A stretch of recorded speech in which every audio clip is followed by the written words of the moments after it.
Ny mety ho toetry ny andro any an-dranomasina ny alatsinainy fa 20 volana septembre 2024 amen'ora maraina hatramin'ny talata fa 7 volana septembre 2024 amen'ora maraina.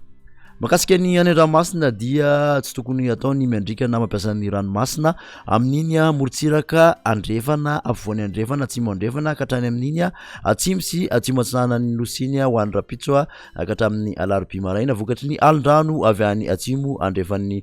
nosy ary ao anatin'izay dia mety hatratra amin'ny 4.5 metatra ny avon-dranomaso indrindra any amin'ny tapany atsimo. Ho an'ny morontsiraka atsinanana tanjona bobaomby hatrany amin'ny tanjona angotsy anorana mitsitokotoko ny andro ho avy atsimo atsinanana ny rivotra ka ho 20 ka hatramin'ny 7 kilometatra isan'ora anonjabe an-dranomasina avy onja 2.5 ka hatramin'ny 2.7 metatra.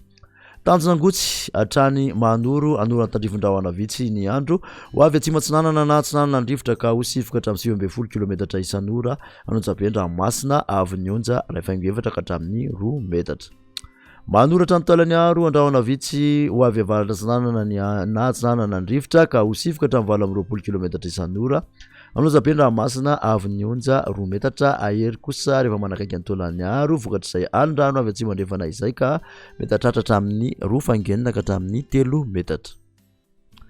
Talany aro hatrany amin'ny tanjona vohimena ibalikany masoandro ho avy atsimo atsinanana ny rivotra ka ho 20 ka hatramin'ny 20 kilometatra isan'ora ahery na ahery be an-dranomasina avy onja 3 ka hatramin'ny 4.5 metatra isy alondrano vavety avy atsimo andrefana. Morontsiraka andrefana tanjona vohimena hatrany amin'ny tanjona ankaboa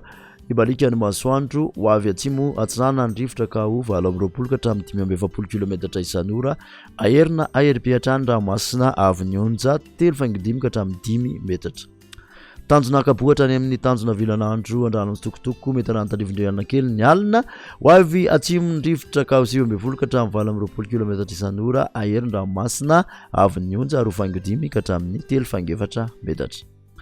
Tanjona vilan'andro hatrany analalava andrano mitsitokotoko ny andro ho avy atsimo atsinanana ny rivotra amin'ny maraina ka ho 7 ka hatramin'ny 20 kilometatra isan'ora ho avy andrefana kosa amin'ny akapobe ny tolakandro ka ho 7 ka hatramin'ny 20 kilometatra isan'ora ho tony na adiny-panonja ny ranomasina avy onja 8.3 ka hatramin'ny 1 metatra. Analalava hatrany amin'ny tanjona bobaomby andrano mitsitokotoko ny andro iovaova mitsokon'ny rivotra ka ho 7 ka hatramin'ny 20 kilometatra isan'ora itoetra avy atsimo atsinanana izany rivotra izany manakaiky ny tendrony avaratra ka ho 20 ka hatramin'ny 7 kilometatra isan'ora ho tony na adiny-panonja ny ranomasina avy onja 8.3 ka hatramin'ny 8.4 metatra.